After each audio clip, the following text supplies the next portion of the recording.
Hi, if you're in any way involved with the football community in Australia, you would have heard about and be aware of the FFA Board elections, the appointment of a new board and the appointment of a new chairperson. Um, I have an interest in football, grown up with the game, loved the game, was never very good at it, had it as a player, but I watched it, attended games, did all of that sort of stuff.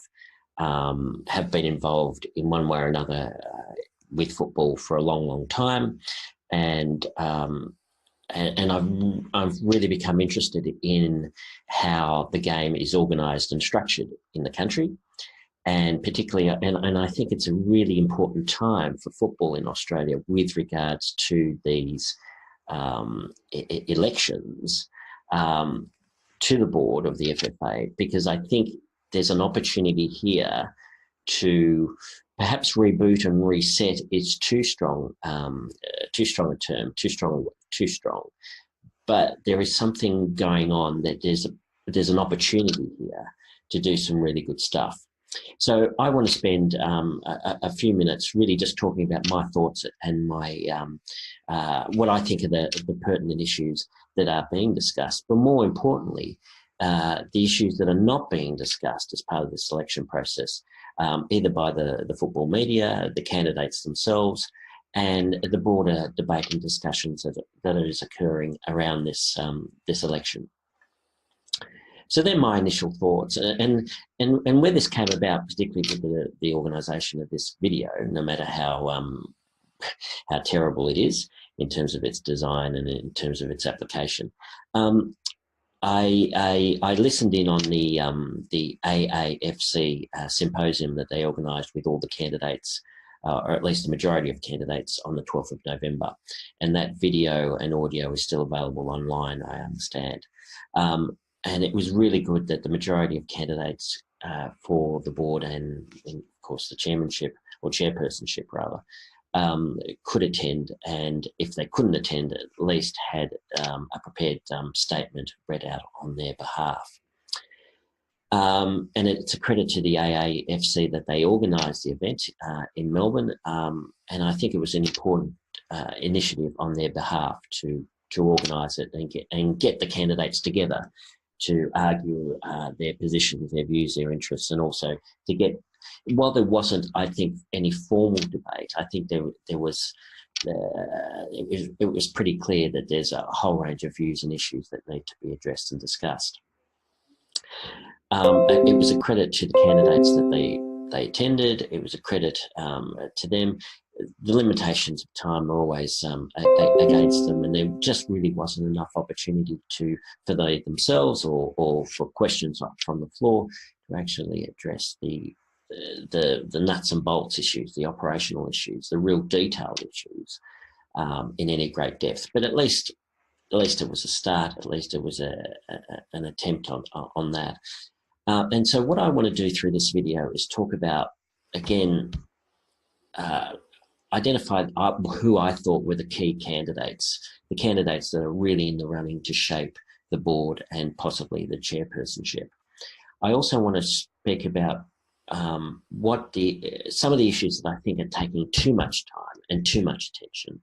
I then want to spend time talking about the issues that I think are not being discussed through this election period.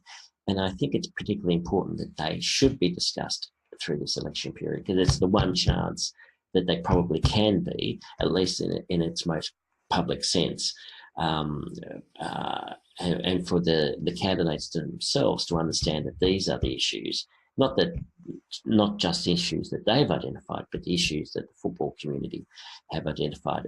And then I want to spend some time just very quickly looking at what I think are the key qualities, the key characteristics that need to be present with the new chairperson, whoever that chairperson is, in terms of leading the FFA forward.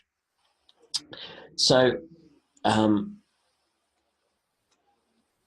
lots of discussions about the elections, lots of media, everybody's involved, lots of football discussion, everyone has a view, has an opinion.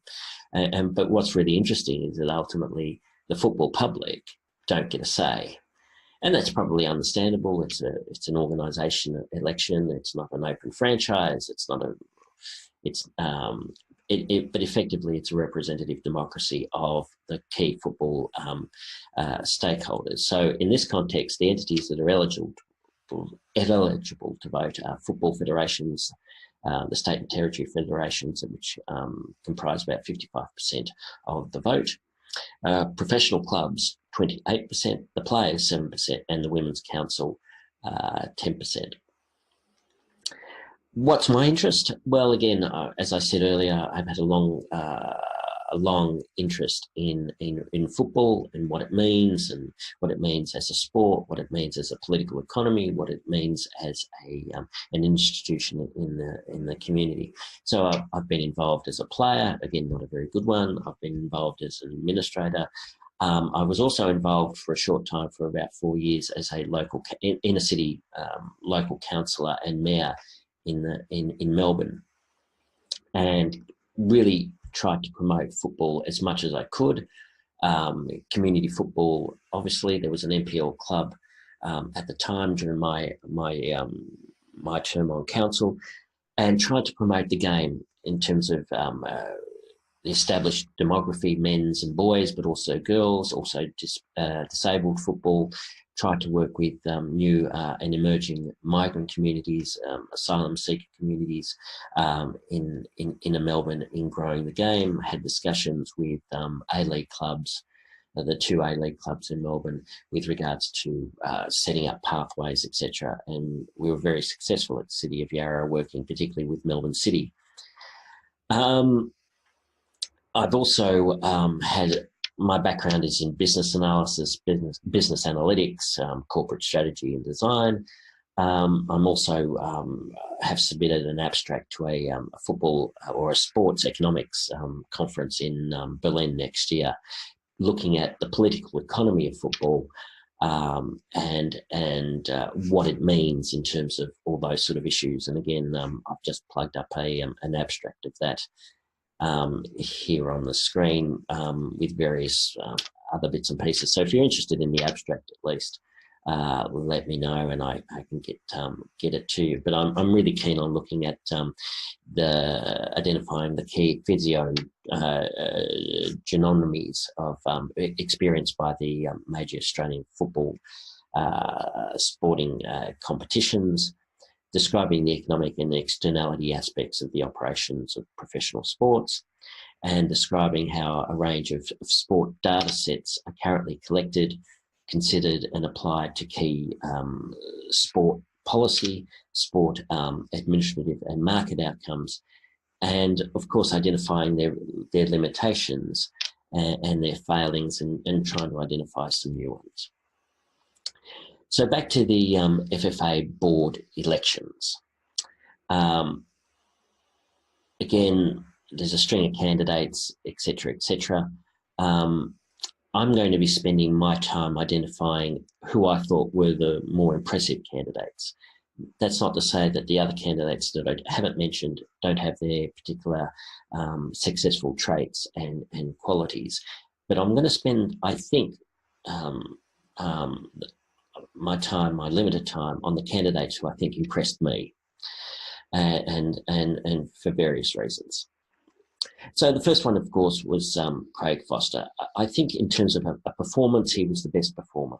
He was passionate. He was clearly committed to the football cause. His rhetoric was precise and spot on. And I think he won many to his cause with his articulation of problems such as the NCIP. And I think he really does understand the strategic threats to football. My most immediate concern is he has no limited big, he has limited big organisational experience. He has no perceivable track record in this regard. He has no experience in negotiating, let alone navigating through, I think, the often toxic political football culture in Australia that exists.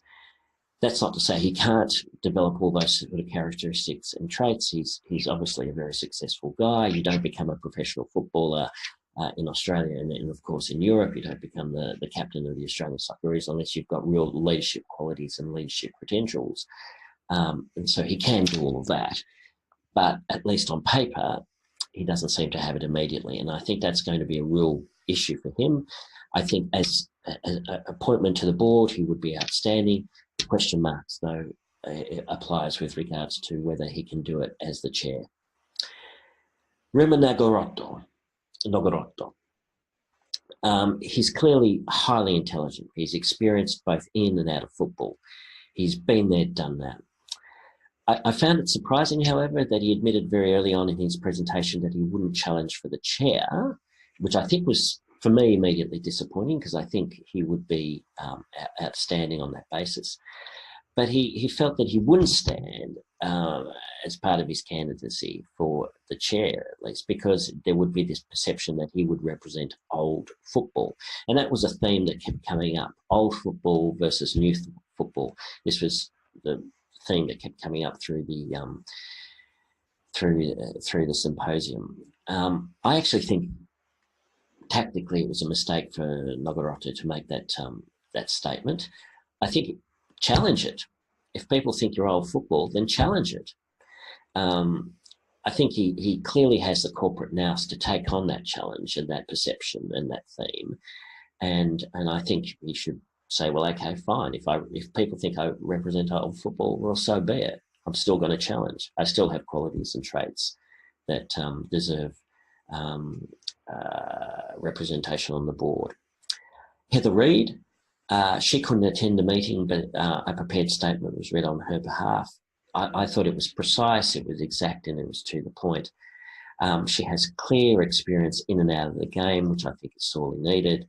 Her gender, of course, is an important bonus, and I think there was no statement made with regards to what her interests are with regards to the chairpersonship, so I can't comment on that. But I think she would be incredibly valuable and important addition to the board.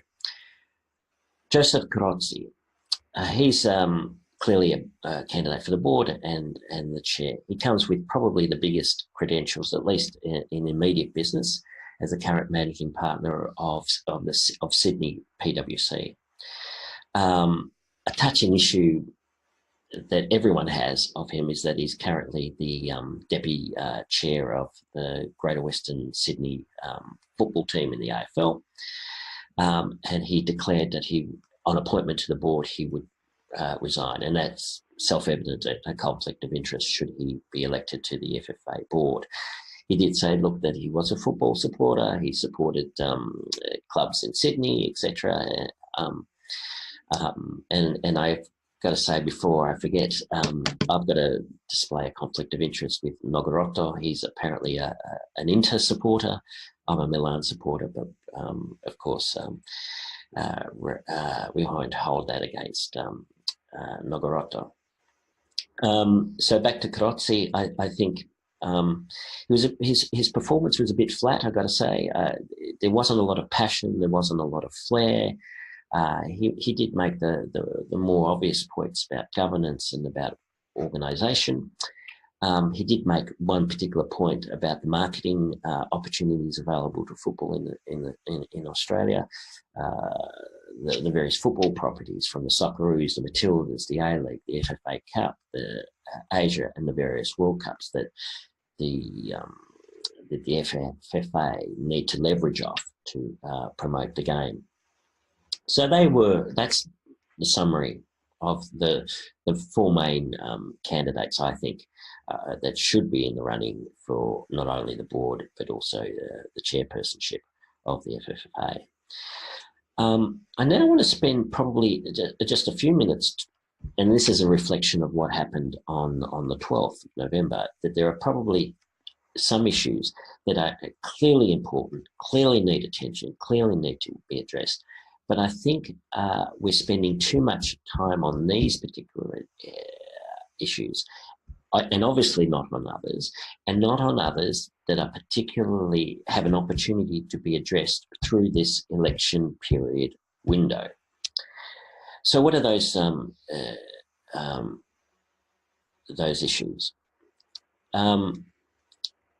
First and foremost, the A-League, the structure of the format. Of course, the A-League is important, but it should be not the dominant issue that so many people are focusing on.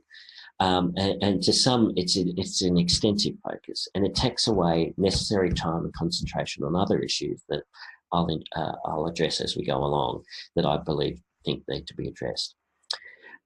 Promotion and relegation from the A-League and to the proposed AAFC or the Championship or the National Second Division. That's the second issue. Yes, it's a hot button topic for football fans at present. And yes, the AAFC has made great strides in establishing the proposal. Again, it's very important to the AAFC and it's connected clearly as an issue to the future of the A-League. But there's been no discussion, as I understand it, on how it interlinks with the existing NPL formats and indeed the community club system that sits below the NPL. And again, I'm going to touch on this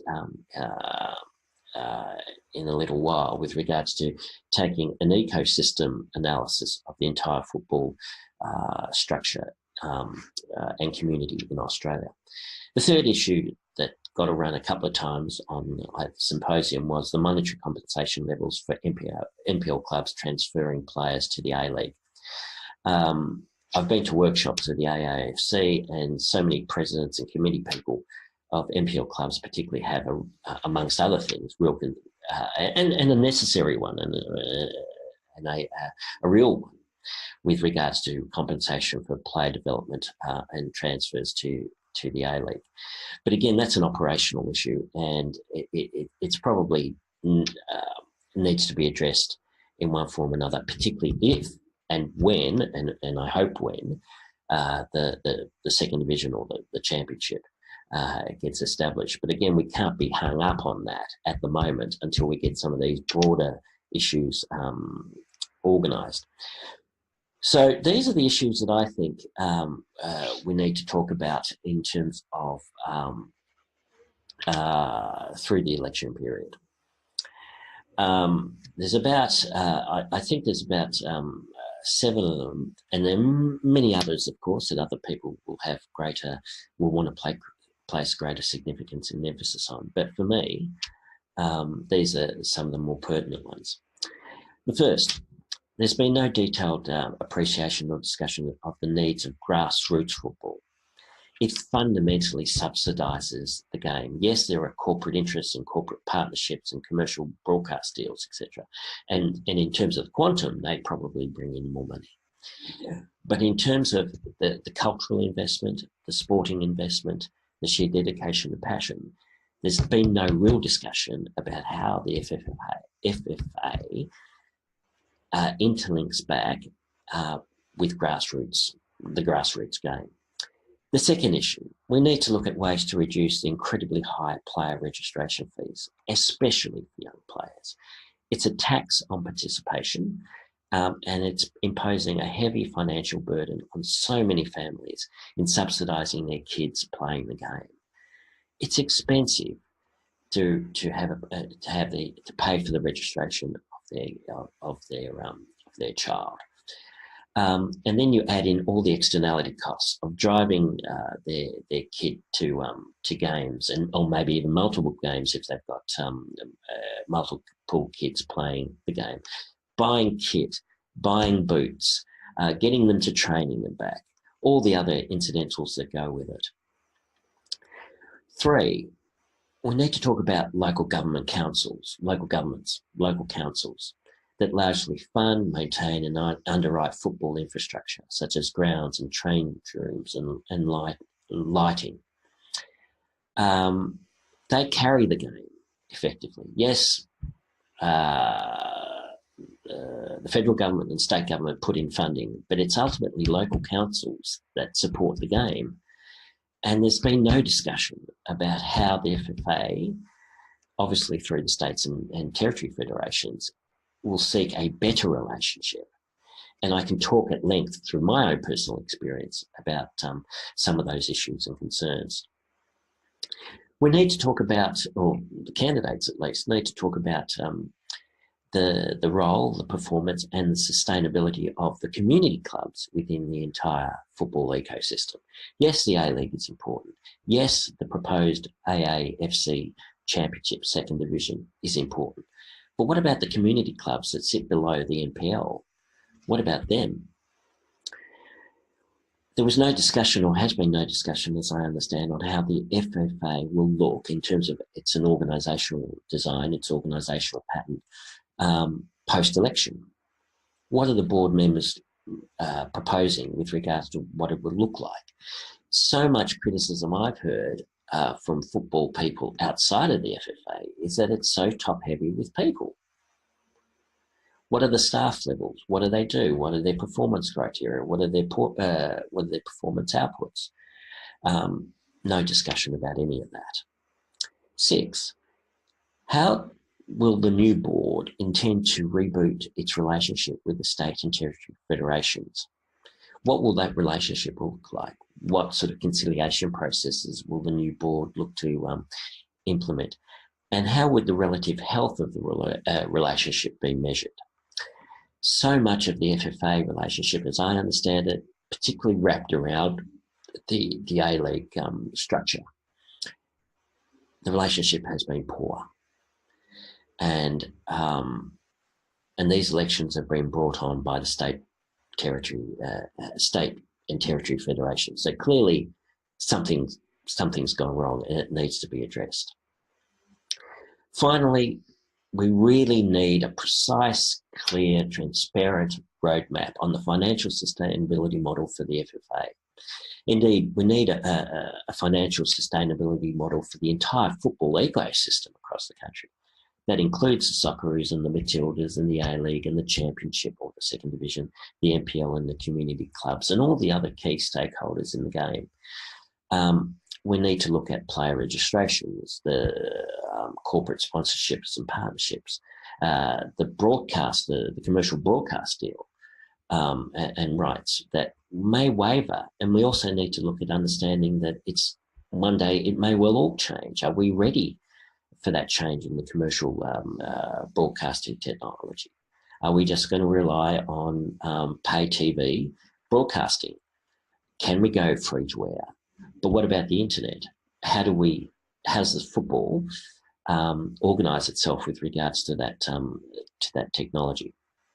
So they're the 7 main issues that I think needs to be touched on. I also want to spend some time looking at what I think are the key characteristics of the next chair of the FFA.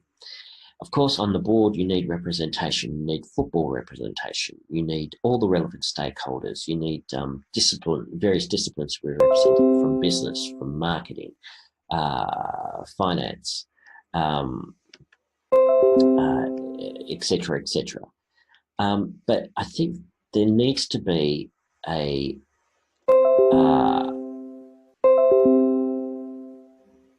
football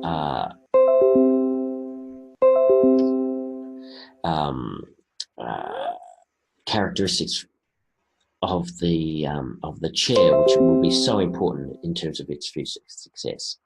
So these are what I think are the 5 main characteristics that the new chair needs to at least possess or display. First and foremost,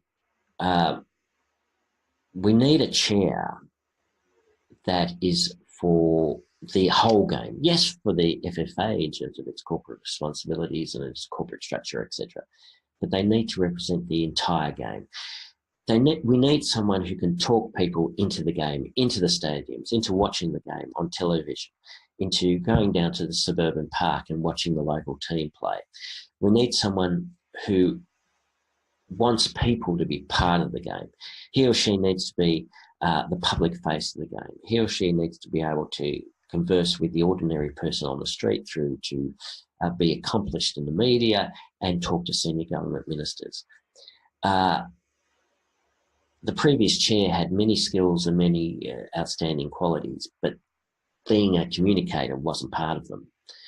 And I think we've missed out with regards to some of that. And we need someone who's able to articulate the game, inform the wider non-football audience about the game, and indeed bring back football people who have become disenchanted and indeed cynical about the game. Second, they need to be able to negotiate and navigate through the highly fractured, if not toxic, politics at all levels of Australian football. He or she needs to be a consummate politician. He or she needs to be able to traverse and unite the old and the new football.